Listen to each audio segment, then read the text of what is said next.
अस्सलाम वालेकुम, मेरा नाम डॉक्टर मोहम्मद मोइन अशरफ है। वीडियो का टॉपिक है types of snakes in Pakistan. आज हम बात करेंगे सांपों के अक़साम के हवाले से और साथ साथ अगर सांप किसी को काट ले तो उसको किस तरह मैनेज किया जाता है। यानी कि ज़मीनी सांप जो ज़मीन पे रहते हैं और घर बनाते हैं, उनमें से 300 अक़साम के सांप पाकिस्तान में पाए जाते हैं और उन सांपों में कुछ बहुत ज़्यादा खतरनाक सांप भी हैं। आज हम उन खतरनाक और पॉइजनस स्नेक्स के बारे में बात करेंगे। बेसिक क्लासिफिकेशन जो है वो यही है, वेनेमस स्नेक और non venomous snake. Venomous snake वो होता है जिसमें जहर होता है, जहरीले सांपों को वेनेमस स्नेक कहा जाता है, और नॉन वेनेमस स्नेक जो कि जहरीले ना हो। जहरीले सांप होते हैं उनका मुंह ज़्यादातर इलॉन्गेटेड और ट्रायंगुलर शेप होता है, यानी कि उनकी जो है एक तरफ से कोन निकली हुई होती है, तिकोना शेप होता है। डंक मारने की जो जगह होती है ज़बान और उसके दांत, तो वो अगर लंबे और हॉलो लग रहे हैं तो वो वेनेमस हो सकता है। तो सांपों का जो पाकिस्तान में वो खतरे वाला जो सीजन होता है, टाइम होता है जून से लेकर सितंबर के महीने तक। बारिश और मानसून वाले मौसमों में ये बिलों से बाहर आ जाते हैं। ज़मीन पे रहने वाले सांप बिलों से बाहर आते हैं, मेटिंग करते हैं, यानी कि अपने रिप्रोडक्शन वाले अमल को आगे बढ़ाते हैं। इनकी जो फीमेल्स होती हैं वो एग्स देती हैं और उसके लिए वो मुनासिब जगह देख रही होती है। तो पाकिस्तान में जहरीले सांपों के काटने से जो अमवात होती हैं वो उनके पीछे 4 जो सांप हैं उनकी अक़साम वो पाई जाती हैं। पहला जो सबसे इंपॉर्टेंट सांप है वो है वाइपर फैमिली का रसेल वाइपर, जिसको उर्दू में कोड़ी वाला सांप भी बोला जाता है। उसके अलावा दूसरा सांप भी वाइपर फैमिली से ही है, 100 स्केल्ड वाइपर कहते हैं, लुंदी कहते हैं उसको उर्दू और सिंधी में। तीसरा जो है मेन स्नेक वो है इंडियन कोबरा, काला नाग, शीश नाग भी उसको कहा जाता है। चौथा जो है वो इंडियन क्रेट के नाम से कहा जाता है, जिसे उर्दू में संगे चूर भी कहते हैं। नंबर 1, रसेल्स वाइपर या कोड़ियों वाला सांप। रसेल्स वाइपर या कोड़ियों वाला सांप एक फुर्तीला सांप है जिसका ताल्लुक सांपों की फैमिली वाइपरिडी से है। इसका साइंसी नाम डबोया रसेली है। इसका सर चपटा, नोकीला और गर्दन से काफी अलग नजर आता है। इसका रंग जर्द से लेकर भूरा हो सकता है, जिस पर गहरे भूरे रंग के स्पॉट्स की 3 लाइनें मौजूद होती हैं। हर स्पॉट के गिर्द एक काला रिंग मौजूद होता है। पाकिस्तान में यह सांप ज्यादातर मैदानी इलाकों में मिलता है, अलबत्ता इसकी कुछ आबादी पहाड़ों पर भी रहती है। इनकी खुराक चूहे, मेंढक और छोटे परिंदों पर मुश्तमिल होती है। शिकार जब इनके करीब पहुंचता है तो ये तेजी से झपटकर इसे डस लेते हैं। ये पत्तों वगैरह में से गुजरने वाले इंसानों को बेखबरी में डस सकता है। तिबी इमदाद न होने की बायस इसके काटने से इंसान चंद घंटों से लेकर चंद दिनों में मर सकता है। नंबर 2, सात स्केल्ड वाइपर या खपरा सांप। सात स्केल्ड वाइपर का ताल्लुक भी सांपों की फैमिली वाइपरिडी से है और इसका साइंसी नाम एक्स कैरिनेटस है। ये एक छोटी जिस्मात का सांप है जिसका सर तिकोनुमा होता है और गर्दन से अलग नजर आता है। इनके जिस्म का रंग भूरा या सुर्खी माइल होता है। ब्राउन रंग की पुष्ट पर अतराफ से हल्के रंग की दारियां और सर पर परिंदों के पांव की तरह के निशानात होते हैं। वैसे तो ये सांप भी रात को सरगर्म होते हैं, लेकिन ये अक्सर दिन के उजाले में भी नजर आ सकते हैं। इसकी लंबाई 2 फीट तक हो सकती है। पाकिस्तान में इस सांप की 2 ज़ेली अक़साम पाई जाती हैं। पहली किस्म का साइंसी नाम एक्स कैरिनेटस एस्टोलिस है, जो सिर्फ बलूचिस्तान के करीब वाक़या एक जजीरे एस्टोला में पाया जाता है।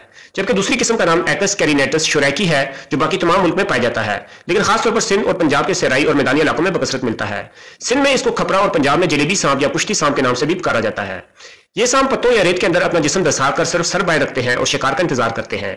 ये आमतौर पर खुश्क और सराई माहौल में रहना पसंद करता है। यही वजह है कि ये पाकिस्तान में थर और चोलिस्तान के सराओं में आम पाया जाता है।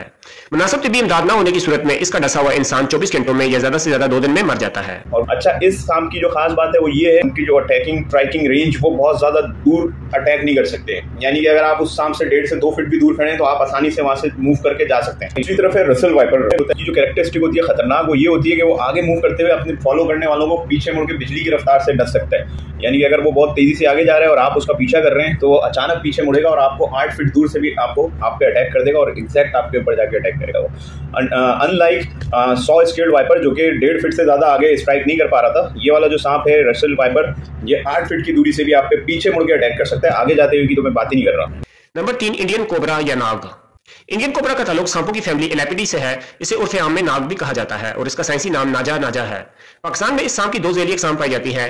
पहली किस्म को इंडियन कोबरा या स्पेक्टेकल कोबरा कहते हैं, जिसका साइंसी नाम नाजा नाजा नाजा है, जबकि दूसरी किस्म को सेंट्रल एशियन कोबरा कहते हैं, जिसका साइंसी नाम नाजा नाजा ओक्शियाना है। इन दोनों अक़साम की लंबाई 2 मीटर तक हो सकती है। इंडियन कोबरा के फन के पिछले हिस्से पर एक निशान होता है, जिसकी वजह से इसे स्पेक्टेकल कोबरा भी कहते हैं।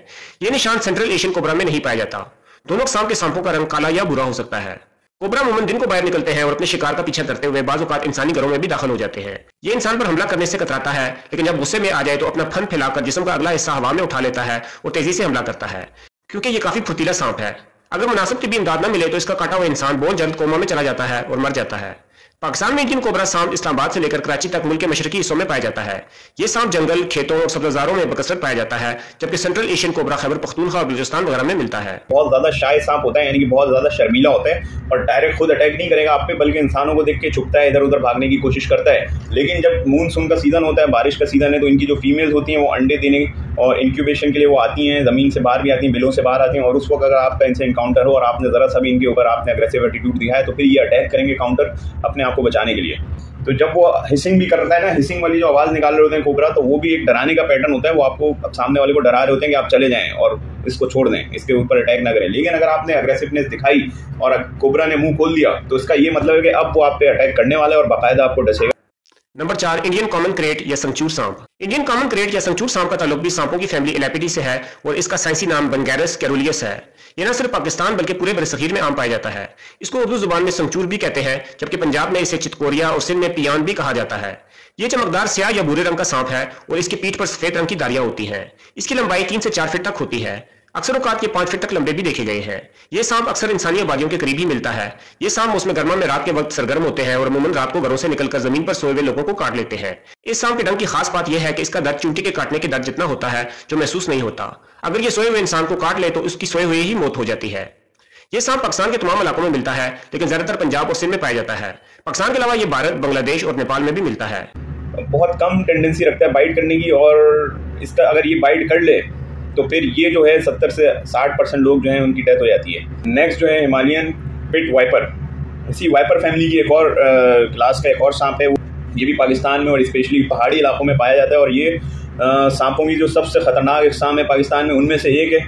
ये नेपाल, इंडिया और ईस्टर्न पाकिस्तान में पाया जाता है। नॉर्दर्न एरियाज़ में भी मिलता है। ये हिमालयन पिट वाइपर जो होता है उसका हेड बहुत ज़्यादा चौड़ा होता है, ब्रॉड, और 0.7 से 0.9 मीटर लंबा होता है। ये वो रसल वाइपर से कंपेयर की जाए तो उसकी लेंथ छोटी होती है।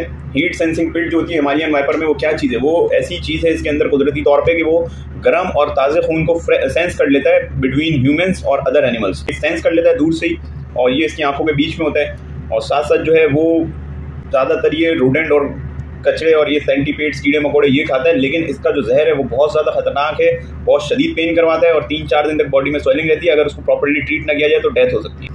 अब जिस तरह हम लोगों ने जहरीले सांपों की बात की, तो जहरीले सांपों को हम मजीद 2 कैटेगरीज में डिवाइड कर देते हैं। एक कैटेगरी में वाइपर कैटेगरी के सांप आ गए। जब काटते हैं तो जिस जगह पर उन्होंने काटा है वहाँ पर स्वेलिंग हो जाएगी, टेंडरनेस हो जाएगी और वो एडिमा डेवलप होने लगेगा, और साथ साथ जो है हिमरेज वगैरह के निशानात भी आने लगेंगे। हिमरेज यानी कि खून के धब्बे भी आने लगेंगे। उसके सिस्टमिक मैनिफेस्टेशन जैसे कि ब्लड प्रेशर डाउन होना, सांस में रुकावट, इन सांपों के अंदर ये वाली चीज़ें कम मिलती।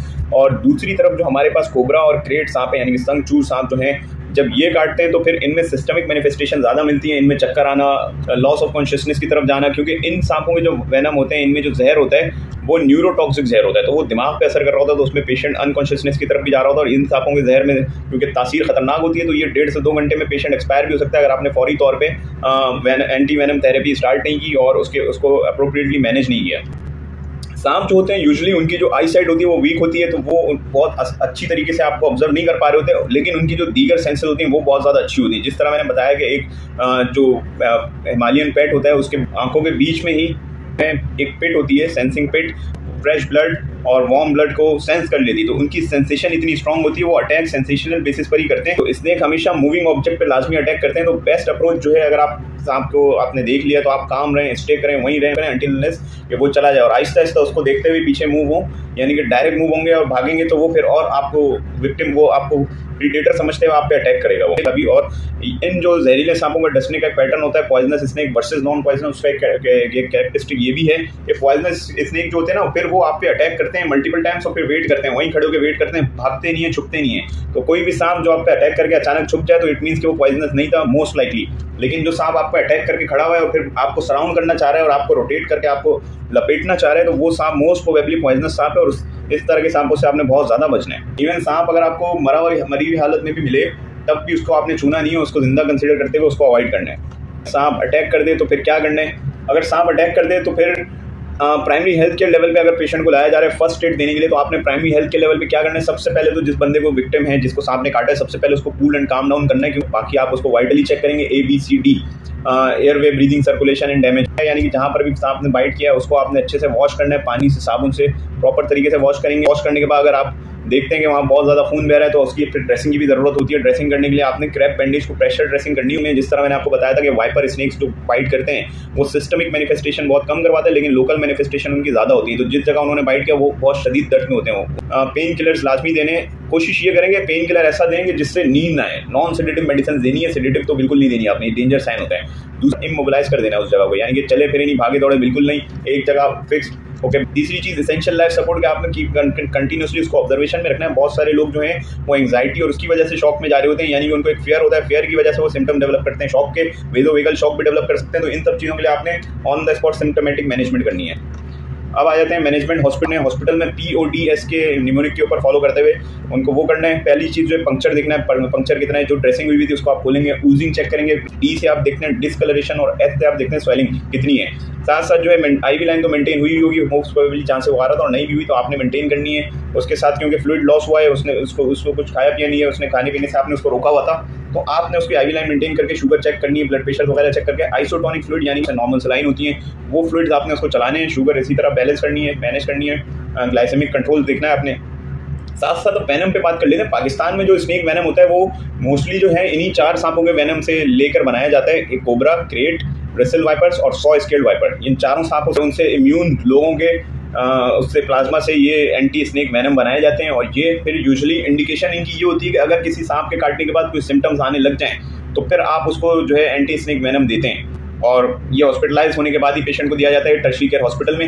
इनिशियल डोज जो है वो आपको जो भी जिस ब्रांड का भी आप यूज़ कर रहे हैं 10 to 30 ml से लेकर 200 ml तक, depending upon the indication, depending upon severity of symptom and depending upon condition, और ये सारी चीज़ें टर्शियरी केयर हॉस्पिटल में होनी चाहिए। क्रेट स्नेक है वो जो है मोस्टली न्यूरोटॉक्सिक ज़्यादा होते हैं, न्यूरोटॉक्सिसिटी करवाते हैं, तो उनकी जो है दिमाग के हवाले से जो अलामात होती हैं, अनकॉन्शियसनेस, लॉस ऑफ कॉन्शियसनेस और ऑल्टर्ड लेवल ऑफ सेंसोरियम, वो ज़्यादा अलामात मिल रही होती हैं। तो आप ये सारे टेस्ट करवा सकते हैं टर्शियरी केयर हॉस्पिटल में, LFTs और ये सारी चीज़ें देख सकते हैं। देखिए जब किसी को सांप काटे तो मोस्टली उसको फिर अवॉइड करवाएं कि कुछ खाए पिए, क्योंकि वो वॉमिट करके एस्पिरेट कर सकता है। सबसे बड़ी ये कि आपने कोई वहाँ पर कट या इंसीजन नहीं लगाना, जिस तरह के मिथ्स हैं लोगों के जहनों में कि जहाँ सांप काटे वहाँ पे बहुत ज़्यादा इंसीजन देके और खून बहाते हैं, ये बहुत बड़ी गलती है, ये ऐसा बिल्कुल नहीं करना है आपने।